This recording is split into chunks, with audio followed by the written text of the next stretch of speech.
বিএনপির যে বহিষ্কার এটা হচ্ছে একটা, এবং গ্রেপ্তার, এগুলো সবটা হচ্ছে নাটক। ওদের সাথে ওসিদের খুব ভালো সম্পর্ক, ওসিরা এটা মেনটেন করছে, এবং এই চাঁদাবাজির ভাগ ওসিগুলোর সমস্ত থানায় বাংলাদেশে একেবারে ওয়ান টু অল সমস্ত থানায় এরা ওসিদের সহায়তা এটা করছে। এবং বর্তমান সরকার মনে হয় এদেরকে পচানোর জন্য আর কোনো ব্যবস্থা নিচ্ছে না, কিংবা পুলিশ প্রশাসনের মেরুদণ্ড ভেঙে গেছে। ওরা এদের কাছে এরা এরা এরা আশ্রয়জীবী। এরা যেমন আওয়ামী লীগ আমলে আশ্রয় নিয়েছিল, ছাত্রলীগ আওয়ামী লীগের কোলে, ঠিক এই আমলেও তারা বিএনপির উপর আশ্রয় নিয়েছে। এবং বিএনপির যে বহিষ্কারের যে বিষয়টা বলছি, নাটক, এটা এই জন্যই নাটক যে তাদেরকে বহিষ্কারের ফলে এটার বিন্দু মাত্র কোনো চেঞ্জ হয় নাই, কারণ ওই বহিষ্কৃত নেতারাই বিএনপির নাম দিয়ে এখনও চাঁদাবাজি করছে, একইভাবেই চলছে। মূল জায়গাটা রয়ে গেছে। তারেক রহমান যেটাতে মাথা ঘামাচ্ছেন না, সেটা হচ্ছে এই যাদেরকে উনি বহিষ্কার করছেন এদের গডফাদারকে, এদের গডফাদারগুলো রয়ে গেছে, উনি এদের গডফাদারগুলোকে কিছুই করতে পারছেন না। এদের গডফাদার যখন ঠান্ডা হয়ে যাবে, এদের গডফাদারকে যখন বলা হবে যাকে বহিষ্কার করেছো সে তো তোমার লোক, সো তোমার লোক তো কিন্তু এখনো বাজারে রয়ে গেছে এবং এই অপকর্ম করছে, এরপরে যদি কিছু হয় সেটা তোমার উপর যাবে। সেটা যখন হচ্ছে না, উনার রিমোট কন্ট্রোল রাজনীতির কারণে ওটা কিছুই হচ্ছে না। আমরা একটু শুনি, আপনি যেহেতু একটা অভিযোগ করেছেন, সেই দলের একজন প্রতিনিধি আমাদের সঙ্গে আছেন, নীলুফার চৌধুরী মনি, আপনার বক্তব্য কি এই প্রেক্ষিতে? আনিস আলমগীর যা বলছিলেন আপনার দলের বহিষ্কার করা সংক্রান্ত ব্যাপারে। দেখেন, আনিস আলমগীর সাহেব যেটা বলেছেন সেটা তার দৃষ্টিতে বলেছেন। প্রত্যেকটা মানুষের দৃষ্টিভঙ্গির একটা আলাদা একটা জায়গা আছে। উনি কিন্তু একবারও এইটা বলার প্রয়োজন বোধ করেন নাই, হয়তো বা উনি এটাকে গুরুত্বপূর্ণ মনে করে নাই যে একটা দল এই প্রপাগান্ডাগুলো ছড়িয়েছে যে বিএনপি চাঁদাবাজি করে। তারা নিজেরাও যে বড় বড় চাঁদাবাজি করে, বিএনপি যদি একটা টেম্পো স্ট্যান্ডে চাঁদাবাজি করে তাহলে তারা কিন্তু সেই টেম্পো স্ট্যান্ডের মালিকদের সাথে চাঁদাবাজি করে। ব্যাংক, বিমা, আপনার কি বলে হাসপাতাল, বড় বড় পরিবহন, এই সব জায়গা, এবং প্রশাসন যন্ত্র যেটা। আমি কালকে একটা ডিসির সাথে কথা বললাম, সে বলল যে মাত্র সমস্ত বাংলাদেশের 2টা ডিসি ছাত্রদল করা, আর সব ডিসি অন্য একটা দলের সাপোর্টে কিংবা ফ্যাসিস্টের কিছু রেখে যাওয়া পতিত সম্পত্তি সেগুলো। তো এখন যেটা আনিস আলমগীর সাহেব বললেন, এই কথাটা বললেন না, এটা কিন্তু মেন। চাঁদাবাজি হলো 2 টাকা 4 টাকা, কিন্তু চাঁদাবাজিকে নিয়ন্ত্রণ যারা করে তাদের দখল করাটা কিন্তু একটা বিশাল ব্যাপার। তাদের দখল করে কিন্তু বাংলাদেশে অনেক কিছু করা যায়। যেমন ধরেন যে মেটোকুলাস ডিজাইনে নির্বাচন করা যায়। আপনার ভোটটা কোনখানে? 5 জন ব্যক্তি যদি আপনার যারা পাহারাদার তারা যদি একই সাথে চোরের পক্ষের লোক হয়, তাহলে আপনি সে চুরি করলে আপনি বুঝবেন কিভাবে? আমরা কিন্তু এই জন্য বুঝতে পারি না, কিংবা বুঝতে আমাদের দেরি হয়। বিএনপির নেতা জনাব তারেক রহমান উনি কি বলেছেন? প্রশাসনের চিফকে, নির্বাহী প্রধানকে বলেছেন যে আমি তো বহিষ্কার ছাড়া কিছু করতে পারি না, আপনি আইনের আওতায় আনতে পারেন। আমার কাছে তো আইনের সেই এটা নাই যে আমি তো রাষ্ট্র ক্ষমতার অধিকারী না, আপনি আইনের আওতায় আনতে পারেন। এই যে রিকোয়েস্ট করেছে স্বনির্বন্ধ, তারপরেও কিন্তু কোনো আইনের আওতায় কাউকে আনা হয় নাই। যদি আইনের আওতায় আনা হতো তাহলে কিন্তু ওই জায়গাটা হতো না। হয়তো বা আনিস আলমগীর সাহেবের ওই কথাটার যুক্তিযুক্ত আছে যে যাদেরকে চাঁদাবাজ হিসেবে বহিষ্কার করছে তাদের গডফাদারদের খোঁজা, তাদের গডফাদারদের একজনকে খুঁজলে কিন্তু আর সবগুলোর দরকার পড়ে না। আমার কাছে এরকম মনে হয় যে যারা করছে তাদের উপর যাদের ব্লেসিং আছে তারা বলছে তোমারে বহিষ্কার করুক, তুমি চুপ থাকো, মুখটা খুলো না, আমি তোমাকে দেখব। হতে পারে, এমন হতে পারে, কিন্তু সেটা জানানোর জন্য যদি এইটা আন্তরিকভাবে হয় আমাদের কোনো আপত্তি নাই। আমাদের নেতারা এটার জন্য খুঁজবে, সার্চ করবে, যেভাবে বহিষ্কার করেছে। আপনি একটা দেশে 7,000, আমি শেষ করি, আমি 7,000-এর উপরে যদি বহিষ্কারের লোক হয়, আপনি মনে করেন যে অনেক দল আছে বাংলাদেশের, অনেক নামকরা দল যাতে 7,000 কর্মীও নাই, সে বহিষ্কার পর্যন্ত করা হওয়ার পরও যদি ফাইনাল রেজাল্টে যদি আসে 0, তাহলে এটা দুঃখজনক।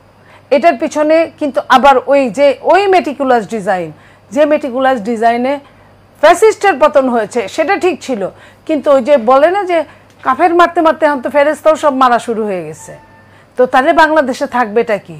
বাংলাদেশকে জিয়ে রাখার জন্য, বাংলাদেশে রেখে দেওয়ার জন্য, বাংলাদেশ চালানোর জন্য কিছু মানুষের দরকার। সেই মানুষগুলো যদি এরকম হয়, নীতিগত আমি একরকম চিন্তা করি আর আমি বাহ্যিক একরকম কথা বলি, তাহলে কিন্তু হলো না। বিএনপিকে মানে বিএনপি ক্ষমতায় যেতে পারে, এই জন্য বিএনপিকে ধ্বংস করার জন্য মানে প্রত্যেকটা মানুষ বিএনপির প্রত্যেকটা মানুষ উঠে পড়ে লেগেছে। আমরা একটা কোয়ালিশন হতে খবর পেলাম গতকালকে সকালবেলা, আবার সেখানে শুনলাম যে 7টি দল একসঙ্গে নেই, 3 জন করছে। আপনার কি মনে হয় বাকি যে দলগুলো এখন মাঠে আছে তারা আসলে সবাই মিলে বিএনপিকে প্রতিপক্ষ সবাই মিলে এভাবেই কাজ করবে? দেখেন, এটা সময় বলে দিবে। এটা আপনার এই কথা এক কথা এটা বলা যাবে না, কারণ সময়টা ভীষণ ক্রুশিয়াল। এই সময়ে বিভিন্ন জায়গায় বিভিন্ন জন, এটা যে আবাহনী মোহামেডানের খেলার মতো দর কষাকষি চলছে। এখন দর কষাকষিতে কে কয়টা পাবে দেশ নিয়ে কারো মাথা ব্যথা নাই, আমি কয়টা পাবো সেটা নিয়ে হলো মাথা ব্যথা, আমি কতটুক দেশের বিরুদ্ধে কাজ করব সেটা নিয়ে হলো মেন কথা। তো এই যে দেশের বিরুদ্ধে কাজ করার জন্য যখন সংঘবদ্ধ হয়, ঐক্যবদ্ধ হয় এবং কিছু মানুষ, সাধারণ মানুষ না বুঝে তাদেরকেই সাপোর্ট করে, তখন এটা জাতির জন্য বুমেরাং হয়ে যায়। এই বিষয়ে আসলে বিতর্কের অবকাশ আছে, মানুষ আসলে না বুঝে করে নাকি আসলে বোঝার জায়গাটা নিয়ে আমরা আলোচনার অবকাশ আছে। নীলুফার চৌধুরী মনি, আপনার কাছে যে দীর্ঘ 21 বছর পর আমরা আজকে দেখলাম যে স্বরাষ্ট্র মন্ত্রণালয়ে স্বরাষ্ট্র উপদেষ্টা লেফটেন্যান্ট জেনারেল অবসরপ্রাপ্ত জাহাঙ্গীর আলম চৌধুরীর সঙ্গে সৌজন্য সাক্ষাৎ করতে গেলেন আপনাদের দলের সাবেক স্বরাষ্ট্র প্রতিমন্ত্রী লুৎফুজ্জামান বাবর। উনি যদিও বলেছেন এটি সৌজন্য সাক্ষাৎ, আমরা এটিও জানতে পেরেছি যে সেখানে আলোচনার মধ্যে ছিল জনাব তারেক রহমান কয়েক সপ্তাহের মধ্যে দেশে ফিরছেন। আসলে কি ফিরছেন? দেখেন, এটা তো আসলে দেশের আইন শৃঙ্খলার উপর ডিপেন্ড করবে এবং এটা তার একটা ব্যক্তিগত ব্যাপারেও ডিপেন্ড করবে উনি কতটা এই জায়গায় আসবেন এই সময়টা। কারণ এই সময়টা ভীষণ অস্থিতিশীল একটা সময়, সেই সময় তার জীবনের নিরাপত্তা সব কিছু মিলে এবং সরকার কতটা আন্তরিক সেটাও একটা ব্যাপার। অবশ্যই দেখা করতে যেহেতু গিয়েছেন, আসার জন্যই তো নিশ্চয়ই স্বরাষ্ট্র। এই মুহূর্তে দেশের রাজনৈতিক অঙ্গনের যা পরিস্থিতি, আমরা দুটো জাতীয় ছাত্র সংসদ নির্বাচনের পরে বিএনপি বেশ আলোচনার মধ্যে আছে, যেহেতু তাদের বেশ ভরাডুবি হয়েছে নির্বাচনে। জনাব তারেক রহমান কি আপনাদের এরকম কোনো ইঙ্গিত দিয়েছেন যে উনি সশরীরে থাকলে দল গুছাতে সহযোগিতা হবে কিংবা সাংগঠনিক পর্যায়ে আপনাদের? দেখেন, এটার সাথে দল গুছানোর কোনো নাই। যে ছাত্র সংসদের নির্বাচনের যে কথাটা বলছেন, ফেল করা বা ভরাডুবি, আপনি যেভাবেই বলেন না কেন, আপনি দেখেন 15.5 বছর আওয়ামী লীগের আমাদের ছাত্ররা কোনো বিশ্ববিদ্যালয়ে ঢুকতে পারে নাই। একটা মানুষের সঙ্গে একটা মানুষের ইন্টারাপ্ট ছাড়া কিন্তু ভোটটা অন্যরকম জিনিস। আমি কখনোই আপনার কাছে আসিনি, আপনি আমাকে একদম ছাক্কা দিয়ে ভোট দিয়ে দিবেন এমন কোনো কথা না, তাও আবার বিশ্ববিদ্যালয়ের ভোট।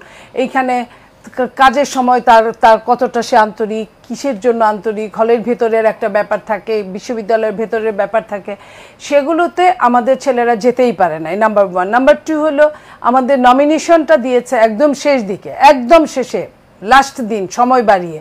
তো এটা একটা ব্যাপার, প্রত্যেকের চেনার একটা ব্যাপার ছিল। এত দেরিতে কেন নমিনেশন? এত দেরিতে এই জন্যই ছিল যে ওই যে বিশ্ববিদ্যালয়ে যে 15.5 বছরের যে গ্যাপটা, 16 বছরের গ্যাপটা, আপনার ফ্যাসিস্ট সরকার পতনের পরে যারা ছিল তারা গুপ্ত রাজনীতি করেছে, তারা ফ্যাসিস্টের সাথে শেষ করতে দিল। আপনি যদি লাইন শেষ না করতে দেন, আপনি তো জনগণকে আমার কথা বুঝতে দিবেন না। আপনার শুধু প্রশ্ন শুনলে তো এটা আমাদের জন্য খুব ক্ষতিকর। একজন অ্যাঙ্কারের উপর অনেক কিছু ডিপেন্ড করে, আপনি লাইন শেষ করতে দেওয়ার পরে প্রশ্ন করবেন কাইন্ডলি। আমি যেটা বলছি, একটা বছরে তারা রাজনীতির জন্য ওপেন করে নাই বিশ্ববিদ্যালয়, আপনি বুঝেন। কিন্তু তারা ছিল গুপ্তভাবে তারা ছিল, তারা প্রত্যেকটা কাজে ওই যে পিউরিফাই মেশিনের দামটা কিন্তু খুব বেশি না, কিন্তু তারা ছিল, তারা ওইটাই তাদের টার্গেট ছিল। কিন্তু ছাত্র দলকে বিশ্ববিদ্যালয়ে যে আসতে দেন, আপনি নিশ্চয়ই দেখেছেন তার কয়েকদিন আগে ছাত্র দলের কমিটি হয়েছে, উমামাদের মতো ওরা মাঠে নেমে ফিল্ডে মিছিল করে যখন বলেছে এই কমিটি বন্ধ করতে হবে, বিএনপি ছাত্রদল কমিটি করেছে, ছাত্রদলের কমিটি বন্ধ করতে হবে তাদের জন্য। অথচ যারা গুপ্তভাবে কমিটি করা তারা কিন্তু ঠিক মতো ইলেকশন করলো। এটা কিন্তু একটা অনেক বড় একটা ব্যাপার যে আমাদের ছেলে মেয়েরা এটা করতে পারে নাই, তাদেরকে করতে দেওয়া হয় নাই এত বড় একটা দলকে। তারপরে আপনার দ্বিতীয়ত হলো যে আমরা মনে করতাম যে এটা একটা বিশ্ববিদ্যালয়ের ক্লাস আপনার ইলেকশন কিংবা সবগুলো ডিপার্টমেন্ট মিলে একটা ইলেকশন, কিন্তু আমাদের প্রতিপক্ষ কিন্তু তা মনে করে নাই। সে জাতীয় ইলেকশনের চেয়ে বেশি গুরুত্ব দিয়েছে।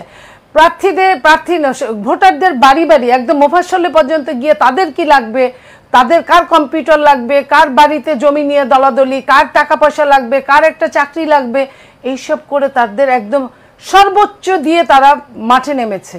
তো ছেলে মেয়ের মা বাবাকে কনভিন্স করা, সেই মা বাবার আবার অনেকেই হয়তো বা ফ্যাসিস্টদের সাথে ছিল, তারা মামলা মোকদ্দমায় দৌড়ের উপর ছিল, তাদেরকে মলম লাগানো, এগুলো সবকিছু মিলে কিন্তু একটা এই ভোটের উপর জাতীয় ভোট ডিপেন্ড করে। আপা এখন বলবো আমি? জি শিওর। জি, ওনারা যে এই কর্মকাণ্ডগুলো করেছেন সেগুলো তো দোষের কিছু দেখছেন? আপনি যদি রাজনীতির জায়গায়, রাজনীতির মাঠে দেখেন, আপনি তো চেষ্টা করবেন যে আপনার দল যেন ভালো করে, এবং যে উপায়, কামান চাইলে পিস্তল পাওয়া যায়, আর যদি পিস্তল চায় কামান পাওয়া যায়, আপনি দোষ না গুণ আপনি হিসাব করবেন। এই আমার ছেলে ইলেকশন করবে তার স্কুলে, সেটার জন্য আমি যদি 50 লাখ টাকা নিয়ে যায়, যদি ওইখানে যদি এটা করি, এটা কি অনৈতিকতা না? এটা কি নৈতিকতার মধ্যে পড়ে যে একটা ক্লাস ক্যাপ্টেনের পরীক্ষা ইসের আপনার ভোটে সেইখানে এত পয়সা খরচ করা, এত এইভাবে, এটাকে কি বলে? আমি যদি এটা যদি আপনাদের কাছে খুব নৈতিক মনে হয়, আমার বলার কিছু না। আমাদের কাছে নৈতিকতার প্রসঙ্গ না, আপনার কাছে আসলে আমার বলার কিছু নাই, কারণ আমরা এটাকে মনে করেছি এটা ছেলে মেয়েদের ব্যাপার, ছেলে মেয়েরা বুঝবে, কিন্তু এখানে ছেলে মেয়েরা আর ছিল না। আপনার জামাত হচ্ছে একটা ক্যাডার বেস পলিটিক্স, জামাতের যা কিছু হয় উপরের নির্দেশে, উপরের জনের নির্দেশেই হয়, সেখানে ফাইল ওয়ার্ক হয়। তাদের এখানে কিন্তু ওইভাবে কোনো ক্ষমতা ছিল না, উপরের জন যেভাবে ডিস্ট্রিবিউট করেছে ওইভাবে হয়েছে। এটা জাতীয় নির্বাচনের চেয়েও বেশি গুরুত্ব দেওয়া হয়েছে, বাট বিএনপি তা করে নাই। বিএনপি যদি তা করতো তাহলে 1 বছর আগেই মনোনয়ন দিয়ে থাকতো যে তুমি কিন্তু রেডি থাকো, তুমি প্রত্যেকদিন যাবা বিশ্ববিদ্যালয়ে, তুমি প্রত্যেকদিন যদি মাইরও খাও তাও তুমি যাই ওইখানে বসে থাকবা, তোমাকে আমি গুপ্তভাবে তোমাকে আমি পোস্ট দিলাম, তুমি জানো আমি জানি, এটা বাইরের কেউ জানবে না। তাহলে বিএনপিও কিন্তু তাই করতো, বলে না যে কাটা দিয়ে কাটা তোলা, বিএনপি সেটা করতে পারতো, বিএনপি তো তা করে নাই। বিএনপি আপনি দেখেন 15.5 বছর আওয়ামী লীগের অত্যাচার নিপীড়নের একদম হাতিয়ার ছিল, তাকে দিয়েই সবকিছু করতো, মারা কাটা গুম করা, তারপরেও কিন্তু বিএনপি গুপ্ত রাজনীতি করে নাই। এখন আপনি যদি মনে করেন যে গুপ্ত রাজনীতি বৈধ, তাহলে অপরাজনীতি শব্দটা পৃথিবীতে থাকতো না। পৃথিবীতে অপরাজনীতি একটা শব্দ আছে, সেটা রাজনীতির মধ্যে পড়ে না। তো সেটা যদি আপনি করে, যদি আপনি ওইটাকেই রাজনীতি মনে করেন, তাহলে আমার বলার কিছু থাকলো না। জি, যে প্রশ্নটি আমি আসলে করতে চাচ্ছিলাম সেটি হচ্ছে যে গণ অভ্যুত্থানের পর তো 1 বছর পার হয়ে গিয়েছে, ছাত্রদলকে তখন থেকে একটা প্রস্তুতি নিয়ে রাখেনি যে তাদের সামনে, আমি তো নিজেই বললাম এটা স্টুডেন্টদের উপরই। বিএনপি একটা বড় দল, বিএনপি হয়তো কখনো ধাক্কা খায় নাই, এই ধাক্কাটা খায় নাই তাই বুঝে নাই। যদি ধাক্কাটা এরকম এইবার খেলো, হয়তো সামনেবার ওটা পুষায় ওঠার চেষ্টা করবে। অপরাজনীতিকে যদি অপরাজনীতি দিয়ে ধ্বংস করতে হয়, বিএনপি হয়তো এটা পারবে না, কিন্তু অন্যগুলো পারবে। ধন্যবাদ আপনাকে। জনাব আনিস আলমগীর, শিবিরের যে রাজনীতি আমরা ক্যাম্পাসে দেখলাম, বা শিবির সমর্থিত প্যানেলে, সরাসরি শিবির নামে তো আমরা পাইনি, এই রাজনীতি কি জামায়াতকে প্রভাবিত করবে? জাতীয় রাজনীতির ক্ষেত্রে, সামনের নির্বাচনের ক্ষেত্রে জামায়াতের পলিসি আসলে কি হবে? সমগ্র দেশের মানুষের জন্য কি সামাজিক কর্মকাণ্ড ওইভাবে চালানো সম্ভব? ওদের তো ফান্ড আছে, ওরা করতে পারে সেটা, তারা তো একবারে আঞ্চলিক পর্যায়েও করতে পারে। বিশেষ করে তাদের যে দলীয় সমর্থক যারা আছে তাদেরকে তো তারা এখনও টেক কেয়ার করে। ইভেন 24-এর গণ অভ্যুত্থানে যারা নিহত হয়েছে তাদের জন্য তাদের খুব সহানুভূতি আছে, এবং সেই মাঠ পর্যায়ে তারা এটা করেছে। এবং এর আগে যদি আপনি দেখে থাকেন, যুদ্ধাপরাধী বিরোধী আন্দোলন যতগুলো হয়েছিল, সেখানে তাদের যত নেতাকর্মী নিহত হয়েছিল জ্বালাও পোড়া আন্দোলনে, তাদের প্রতিও তারা সেই সহানুভূতি দেখাচ্ছে। তাদের দলীয় কর্মীদের সাথে তারা দেখাচ্ছে, বাকিদের পর্যায়েও এখন তারা দেখাবে, কারণ তারা, আপনি খেয়াল করলে দেখবেন যে দীর্ঘদিন আগে থেকে তারা প্রার্থী অলরেডি ডিক্লেয়ার করে দিয়েছে। এই আসনে কে দাঁড়াবে সেটা কিন্তু শুরুতে ডিক্লেয়ার করে দিয়েছে। সো তাদের প্রার্থীরা অলরেডি কাজ করছে এলাকায় এলাকায়। তারা ফেব্রুয়ারিতে ইলেকশন হবে কি হবে না সেটা নিয়ে বসে নাই, তারা তাদের প্রার্থীদের নিয়ে কাজ করছে। এবং অবভিয়াসলি ঢাকা বিশ্ববিদ্যালয়ের রেজাল্ট যেটা হয়েছে সেটা তাদের জাতীয় রাজনীতিতে প্রভাব ফেলবে। ধন্যবাদ। আমি আরেকটা প্রসঙ্গ একটু এর মধ্যে আনতে চাই, সেটি হচ্ছে ঢাকা বিশ্ববিদ্যালয় এবং জাহাঙ্গীরনগর বিশ্ববিদ্যালয় দুটো জায়গায় যখন দুর্দান্ত একটি জয় পেল শিবির সমর্থিত প্যানেল, স্বাভাবিকভাবে ঘুরে ফিরে কিন্তু 71-এর প্রসঙ্গটি আসে সেখানে, এবং তাদের কাছ থেকে যে উত্তর আমরা পাচ্ছি বেশিরভাগ ক্ষেত্রেই যে 71 অনেক আগের বিষয়, এবং যারা এখন রাজনীতিতে আসছে তারা তো তার অনেক পরে জন্মগ্রহণ করেছে, এই দায় তাদের নয়। নিশ্চয়ই পিতার দোষে পুত্র দোষী নয়, কিন্তু একটা আদর্শের ধারক যখন কেউ হয়, সেই বিষয়ে অবস্থানটা পরিষ্কার হওয়া, বিশেষ করে যখন একটা আবেগঘন বিষয় আমাদের জাতির জন্য, আপনি কি জরুরি মনে করেন? অবশ্যই জরুরি। আমি মনে করি যে জামাতে এখনো ভুল রাজনীতি করছে। জামাত 71-এর রাজনীতি প্রশ্নে তাদের মাপ চাইতে হবে। এটা যতদিন তারা চাইবে না, তারা জনমানুষের দল হতে পারবে না। বিএনপি একটা দুর্বল দল এই মুহূর্তে, তাদের মাঠ পর্যায়ে তাদের অবস্থা খুবই খারাপ, যেহেতু তাদের কেন্দ্রীয় নেতা অনুপস্থিত এবং রাজনৈতিক যে নেতাগুলো আছেন তাদের যে নানা মানে ফ্যাকশন, এই সব কিছু মিলিয়ে এবং যে অরাজকতা তারা চালাচ্ছে, তাদের সাংগঠনিকভাবে তারা অনেক শক্তিশালী থাকতে পারে, কিন্তু জনগণের কাছে তাদের ইয়েটা কমে যাচ্ছে দিন দিন। এটা জামাতে ইসলাম নিতে পারতো, কিন্তু ক্যাশ করতে পারতো এবং এখনও পারবে যদি তারা 71-এর প্রশ্নে মাপ চায়। 71-এর অ্যাট্রোসিটি, 71-এর ধর্ষণ, খুন খারাপি যা কিছু হয়েছে, হত্যা এবং আলবদর আল শামসের কর্মকাণ্ড, এগুলোর জন্য জাতির কাছে তাদেরকে ক্ষমা চাইতে হবে। তারা বলবে যে আমরা তো বারবার ক্ষমা চেয়েছি, না আপনাদের ক্ষমা হবে না, আপনারা দলীয় ফোরামে সিদ্ধান্ত নিয়ে ক্ষমা চাইবেন এবং সেটা জাতিকে জানিয়ে দেবেন। আর যে ছেলেগুলোর কথা আপনি বলছেন যে তারা কি এই ভার বহন করবে কিনা, বা তারা বলছে আমরা কেন করব, তারা তো একেবারেই সত্য কথা বলছে। তারা জেনারেশন জি যারা আছে তারা তো তাদের বাপও ওই 71-এ ছোট ছিল, তো তারা কেন এই দায়িত্ব নেবে? কিন্তু তারা এই জেনারেশনকে প্রশ্ন করতে হবে যে দাদা ভাই, আপনার অপকর্মের জন্য আমি কেন দায়ী হব? আপনার ধর্ষণ, আপনার যে হত্যা, এগুলো আপনি কেন দিচ্ছেন? আমি একটা ইসলামিক আদর্শে আপনার দলটা করতে চাচ্ছি, কিন্তু আপনার এই খুন খারাপের দায়িত্ব আমি কেন নেব? আপনার রাজনৈতিক সিদ্ধান্তে যে ভুল ছিল সেটার জন্য আপনি ক্ষমা চান জাতির কাছে, এবং আমি বা তার প্রতিপক্ষ যারা থাকে তাদেরও তো একটা লজ্জাজনক ব্যাপার যে তাদেরকে আমি বলি যে তুমি রাজাকার, তুমি আলসান, বা তুমি রাজাকারের বাচ্চা। এটা তো বলার আমার শোভা পায় না, কারণ সত্যিকার অর্থে সে রাজাকারের বাচ্চা না। ওকে যদি আমি রাজাকারের বাচ্চা বলি, তাহলে আমার ঘরেও তো জেনারেশন জির দুইটা আছে, তাহলে ওরও তাহলে একই ঘটনা। কিন্তু তারা তো না। তো আমি যেটা বলতে চাচ্ছি যে এই জেনারেশনকে আমরা এই গালি দিতে পারি না, কিন্তু এই জেনারেশনের দায়িত্ব রয়ে গেছে যে আমাদের বুড়ো বুড়ো নেতাদেরকে প্রশ্ন করা যে তোমাদের অপকর্ম কেন আমাদের ঘাড়ে দিচ্ছ, তোমরা কেন ক্ষমা চাও না? জি, ধন্যবাদ। আমরা একটু জাতীয় রাজনীতির দিকে তাকাই।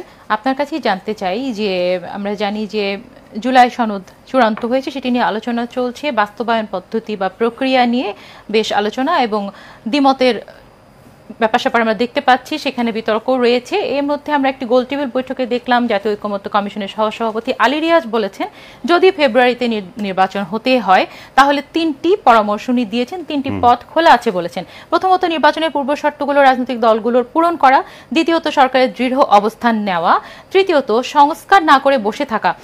ফেব্রুয়ারি চলে আসবে এবং নির্বাচন হবে। 3 নম্বর ব্যাপারটা আমার কাছে খুব ইন্টারেস্টিং মনে হচ্ছে। আসলে সংস্কার না করে বসে থাকার কোনো ব্যাপার কি সরকারের মধ্যে আছে যে আলোচনা চলতে থাকবে, সময় ক্ষেপণ হবে, সবাই সবার দাবি জানাতে থাকবে, কেউ ছাড় দিবে না? 3 নম্বর বিষয়টা উনি বোধহয় হতাশ হয়ে বলছেন, কারণ এটা হবে কেন? তাহলে ওনারা দীর্ঘদিন থেকে বৈঠক করে কি করলেন? তারা তো একটা সমঝোতার জন্যই, এবং অনেকগুলো ইস্যুতে তারা একমত হয়েছে, কিন্তু 2-4টা বিষয়ে যে তাদের মত হচ্ছে না, সেই জায়গায় রাজনৈতিক দলগুলোকে তারা আরও কিভাবে কাছাকাছি আনা যায় এবং বাধ্য করতে পারে সেটা দেখতে হবে। কারণ এই রাজনৈতিক দলগুলো যদি এটা করতে ব্যর্থ হয় তাহলে পুরো 24-এর আন্দোলনটাই বৃথা বলে প্রমাণিত হবে। কি দরকার ছিল তাহলে শেখ হাসিনাকে হটিয়ে দেওয়ার? একই সিস্টেমে, একই আদর্শে, একই ফর্মুলায় যদি ইলেকশন হয় তার দরকার নাই। এখানে আরেকটা প্রশ্ন আছে, সংবিধান পরিবর্তন। না, আমি আবার সংবিধান পরিবর্তনও চাই না। সংবিধান পরিবর্তন করবে, ভোটের আগে এগুলোকে আমি হাত দিতে চাই না। যারা নির্বাচিত প্রতিনিধি হবে, জনগণের ম্যান্ডেট নেবে, তারাই করবে। শুধু আপনি প্রস্তাব দিতে পারেন, এই প্রস্তাবে ভোটের আগে আমরা একমত হব, সেটাও ঠিক আছে, এবং জোরালোভাবে একমত হব, এবং একমত হতে আইনগত যদি ভিত্তি লাগে সেটা আমরা করব। কিন্তু it does not mean that আপনি ইলেকশনের আগে এগুলো সব চেঞ্জ করে দেবেন। ইলেকশনের আগে এগুলো যখনই আপনি চেঞ্জ করতে যান তখনই গোলযোগ হবে। এবং সবচেয়ে বড় গোলযোগের বিষয় হচ্ছে যে এই বাংলাদেশের সবচেয়ে যে এই গোলযোগ, ভোটের গোলযোগ যেটা হয়েছে সেটা হচ্ছে কেয়ারটেকার গভর্নমেন্ট নিয়ে। এখন কেয়ারটেকার গভর্নমেন্ট, আদালত, উচ্চ আদালতও এটা কেয়ারটেকার গভর্নমেন্ট ছাড় দিয়েছে। তো তাহলে কেয়ারটেকার গভর্নমেন্ট যদি ছাড়েই দিয়ে দেয় তাহলে তো ডক্টর ইউনূসের সরকারও লাগে না, ওই কেয়ারটেকার গভর্নমেন্টের অধীনেই নির্বাচন হতে পারে। এখন আমরা দেখছি যে নেপালের নতুন প্রধানমন্ত্রী যিনি দায়িত্ব নিলেন, উনি দায়িত্ব নেওয়ার সঙ্গে সঙ্গে ঘোষণা করছেন, 6 মাসের মধ্যে ঘোষণা, ইলেকশন হয়ে যাচ্ছে। আমরা কেন তাহলে 1.5 বছর 2 বছর লাগিয়ে দিচ্ছি এই এক পেঁচাল করতে গিয়ে, এবং কেন বৈঠকের উপর বৈঠক করছি, চা খাচ্ছি, খাচ্ছি? আমরা নিশ্চয়ই বৃহত্তর একটা স্বার্থে করছি। সেই স্বার্থ যদি আমাদের বিঘ্নিত হয় তাহলে তো আমি মনে করি যে একটা অনিশ্চয়তার মধ্যে পুরো জাতি পড়ে যাবে, একটা জাতীয় নিরাপত্তার প্রশ্ন কিন্তু এখানে দেখা দিবে, যে একটা পুরো একটা ক্যাওয়াজ লেগে যাবে। তো আমরা চাই যে কোনো মূল্যে ফেব্রুয়ারিতে যাতে ইলেকশনটা হয় এবং রাজনৈতিক দলগুলো যাতে এটাতে একটা সম্মতি প্রকাশ করে কিভাবে এটা সুষ্ঠু সুন্দরভাবে করা যেতে পারে। আমাদের আরেকটা দীর্ঘদিনের দাবি ছিল, দীর্ঘদিন বলে আসছি, সেটা ওনারা কানে নিচ্ছে না, সেটা হচ্ছে ইনক্লুসিভ ইলেকশন করা। এই ইনক্লুসিভ ইলেকশন করা মানে জাতীয় পার্টি, জামাত, বিএনপি, আওয়ামী লীগ সবাই নিয়ে একটা ইলেকশন করতে হবে। আওয়ামী লীগ সরকার রাজনৈতিক যত অপকর্ম করেছে, সরকারের অপকর্মের জন্য রাজনৈতিক দলকে নিষিদ্ধ করার কোনো বিধান পৃথিবীর কোথাও নাই। আপনি এভাবে করতে পারেন না। সরকারের অপকর্মের জন্য সরকারকে সাজা দেন। রাজনৈতিক দল যখন আপনি নিষিদ্ধ করেন তখন নাজিদের দলের প্রসঙ্গ আসে। নাজিদের দলকে নিষিদ্ধ করার জন্য আন্তর্জাতিক আইন করেছিল, আন্তর্জাতিক আদালত করেছিল। এইভাবে ইউনূস সরকারের ইচ্ছা হলো একটা আইন করে দিলাম নির্বাহী আদেশে, সেটা হবে না। সো আমরা মনে করি যে এটারও যদি সমাধান না হয়, উইদিন 6 মান্থে এটা নিয়ে আবার ক্যাওয়াজ তৈরি হবে। বলবে তোমরা ইনক্লুসিভ ইলেকশনের জন্য এতদিন ধরে লড়াই করেছো, শেখ হাসিনার বিরুদ্ধে, শেখ হাসিনার নির্বাচনগুলোকে অবৈধ করেছো, এখন আবার একই গণ্ডনে করছো। এবং জনগণ কিন্তু এই প্রশ্নে সায় দিবে যে তাহলে আমরা যেই জন্য আমরা আন্দোলন করলাম, যে অভিযোগ করলাম, সেটা যদি আবার একই পথে হাঁটে, তাহলে রাজনৈতিক দলগুলোর প্রতি আস্থা রাখবে না মানুষ। আপনার ইনক্লুসিভ ইলেকশনের বিপরীতে তো আমরা দেখছি যে জাতীয় পার্টিকে নিষিদ্ধ করা নিয়ে বেশ বড়সড় আন্দোলন হচ্ছে। আজকে দেখলাম যে জনাব নূরের দলের যিনি সাধারণ সেক্রেটারি, উনি বলছেন যে জনাব রাশেদ খান, উনি বলছেন যে আজকে স্বরাষ্ট্র উপদেষ্টা পদত্যাগ উনি দাবি করেছেন, কারণ যে ঘটনা ঘটেছে সেই ঘটনার প্রেক্ষিতে কাউকে এখনো পর্যন্ত গ্রেপ্তার পর্যন্ত করা হয়নি। সেটার জন্য উনি সরকারকে দায়ী করতে পারেন, কিন্তু সরকারও আবার এটা বলতে পারে আপনি একটা রাজনৈতিক দল হয়ে কি করে আরেকটা রাজনৈতিক দল যেটা কোনো এক্সিস্টিং তার অফিসে যাবেন, আপনি আগুন লাগাবেন, কোন আইনে আপনি পান এটা? তো আপনাকেও সেটা করবে। আপনি একটা রাজনৈতিক দল খুললেন, আমরা 3 জনে মিলে একটা রাজনৈতিক দল খুলতে পারি, একটা দোকান খুলে বিবৃতি দিলাম, আর ডক্টর ইউনূসের কাছে গিয়ে আমরা জুলাই যোদ্ধা দিয়ে তার সাথে বৈঠক করলাম, চা পানি খাইলাম, আর যা ইচ্ছা তা বলে যাব, এবং আমাদেরটা এটা মানতে হবে? কেন মানবে? আপনার পেছনে কারা আছে? জনগণের ম্যান্ডেট আপনার কি? আপনার অতীতের ম্যান্ডেট আছে কিনা? বর্তমানে আপনাকে কয়জনে গণে, সেটাও কিন্তু গণনার বিষয়। সো আপনি কোন যোগ্যতা বলে যা ইচ্ছা তা চাইতে পারেন। আপনি কোন যোগ্যতা বলে আওয়ামী লীগ নিষিদ্ধ করে দিতে পারেন, আপনার জাতীয় পার্টি নিষিদ্ধ করে দিতে পারেন, জামাতকে বাদ দিয়ে দিতে পারেন, বিএনপি নিয়েও আপনি কোশ্চেন তুলতে পারেন। আপনি কে? সেই কোশ্চেনটাও কিন্তু জনগণের কাছে দিতে হবে, জবাব দিতে হবে। প্রসঙ্গত যেহেতু চলেই আসলো, আমরা দেখলাম যে জনাব নুরুল হক নূরকে যেভাবে আক্রমণ করা হলো, সেই ব্যাপারটিকে কিভাবে বিশ্লেষণ করেন? আমি কোনোদিন এটা সমর্থন করি না। যে প্রক্রিয়ায় তাকে আক্রমণ করা হয়েছে এটা কোনোভাবেই সমর্থনযোগ্য নয়। কিন্তু আবার আমাকে এটাও বলতে হবে, যে প্রক্রিয়ায় উনি অবৈধভাবে একটা রাজনৈতিক দলের কার্যালয় আক্রমণ করছেন, সেটাও আমি সমর্থন করি না। সো আমাদের রাজনৈতিক দলগুলোর একটা শুভ বুদ্ধি উদয় হতে হবে, নেতাদের আরও বেশি রেসপন্সিবল হতে হবে। কিন্তু এখানে যারা তার উপর হামলা করেছে তারা যুক্তি তাদের মতো দেবে, আমি আমার মতো দেখব। আমি মনে করি যে তাদের দুই পক্ষেরই বাড়াবাড়ি হয়ে গেছে, এটা উচিত ছিল না। নূর যেভাবে রাজনীতি করবে সেটা গণতান্ত্রিক উপায়ে করবে, তো গণতান্ত্রিক উপায় ছাড়া শুধু তাই নয়, আর এর পরের দিনও আবার আগুন লাগাতে গেছে, ওখানে লাগিয়েছেও। তো একটা রাজনৈতিক দলকে আপনি এভাবে আগুন লাগাতে পারেন না, যে রাজনৈতিক দলের ভিত্তি আপনার দলের থেকে বহু বহু বহু গুণ বেশি। সো আমাদের সবার রেসপন্সিবল হতে হবে, বাট কোনোভাবে আবার আমি এটাও চাই না যে নূর মার খাক, তাকে বারবার মারছে, যে কোনো নাগরিক, দেশের যে কোনো নাগরিক করবে কেন, কিন্তু সে যেহেতু একটা রাজনৈতিক দলের নেতা, তার যদিও একটা রাজনৈতিক ব্যাকগ্রাউন্ড আছে, পরিচয় আছে, একসময় ভিপি ছিল, তো এগুলোকে সম্মান করা দরকার। নিশ্চয়ই। ধন্যবাদ আপনাকে। নীলুফা চৌধুরী মনি, আপনার কাছে ফিরি একটু। আমরা জানি যে আপনাদের বিএনপি স্থায়ী কমিটির সদস্য সালাউদ্দিন আহমেদ বলেছেন যে বিএনপি এমন কোনো নজির তৈরি করতে চায় না যেটা অনুসরণ করে ভবিষ্যতে কেউ সহজে সংবিধান সংশোধন করে ফেলতে পারে। সংবিধান সংশোধনের বিষয়টি আসলে খুবই স্পর্শকাতর একটি বিষয়, যেটি নিয়ে আসলে খুব বড়সড় আকারে আলোচনা হচ্ছে। সমঝোতার পথও আসলে আসছে না, আলোচনা চলছে, সমঝোতাটি আসলে কোন দিকে যাচ্ছে। এবং আমরা দেখছি ওনার বক্তব্যের প্রেক্ষিতে আরেকটি কথা আর কি এখানে কোট করি আমি, যে সেন্টার ফর পলিসি ডায়ালগের সম্মানীয় ফেলো দেবপ্রিয় ভট্টাচার্য বলেছেন যে মঞ্চ প্রস্তুত করুন, দর্শকদের অধৈর্য করবেন না। মানে আসলে নির্বাচনটি সামনে নিয়ে দর্শক কিন্তু খানিকটা অধৈর্য হয়ে গিয়েছে, আলাপ আলোচনা চলছে, আপনাদের দাবি আপনারা বলছেন, এনসিপি বলছে, জামায়াত ইসলামী, যার যার দাবির জায়গায় আসলে কাউকে অনড়, সকলে অনড়, ছাড়টা দেবে কে আপা?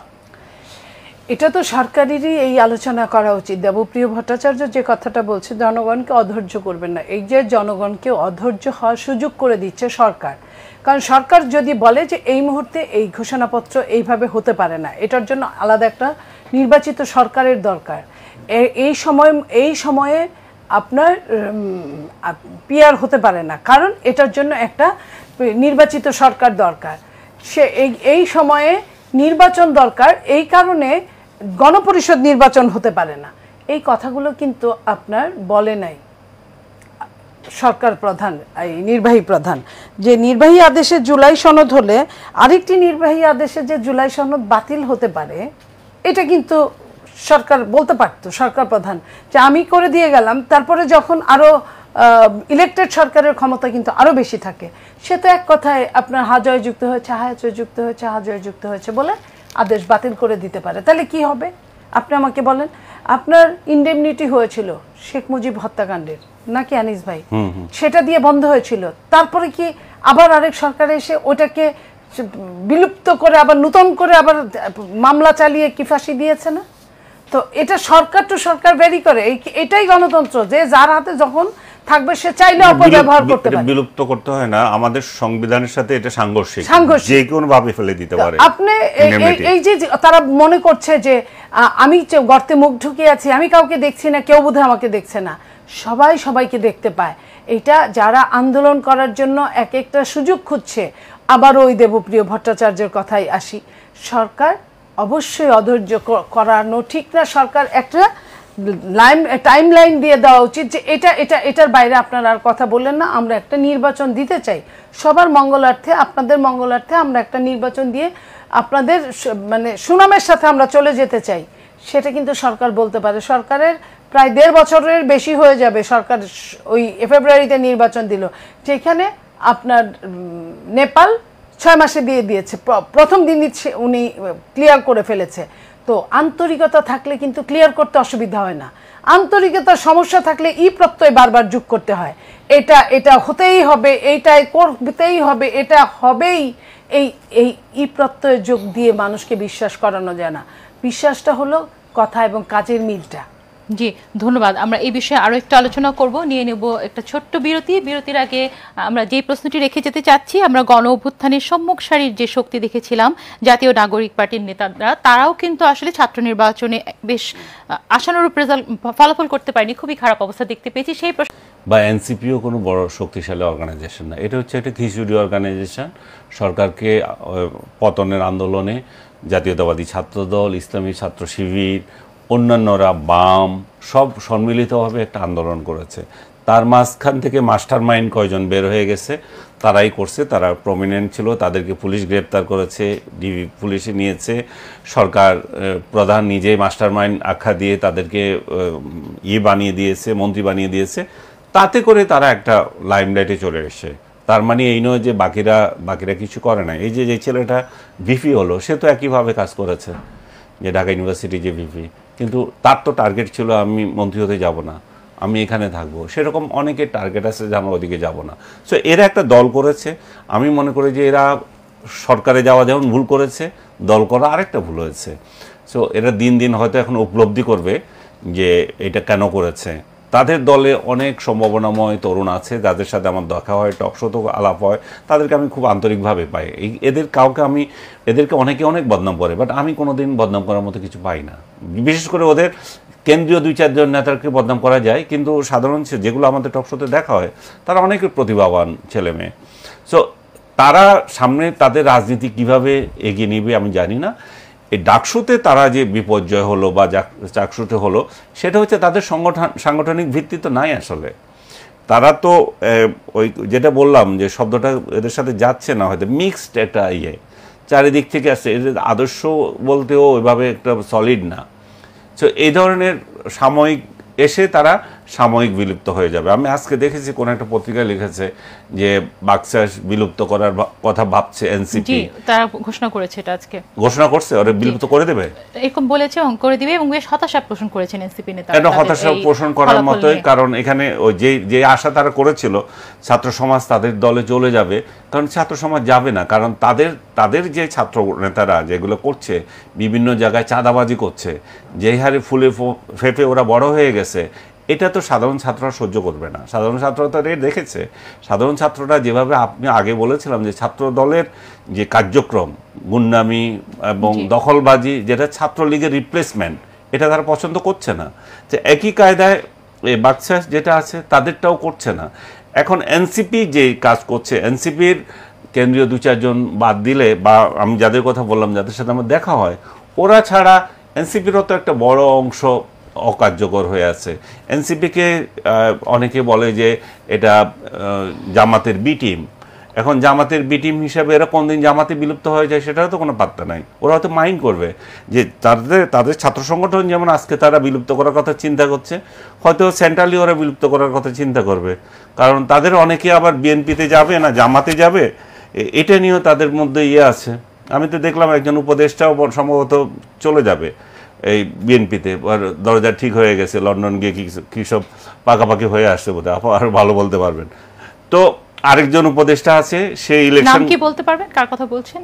কেন, আমি তো লন্ডনে তো গেছে একজনই, আপনি জানেন না? আচ্ছা, এই ডিম মারতে চেয়েছিল, পারে নাই। তো আরেকটা ঘটনা হচ্ছে যে আরেকটা উপদেষ্টা সে ইলেকশন করবে, সে কিন্তু ছাড়ে না।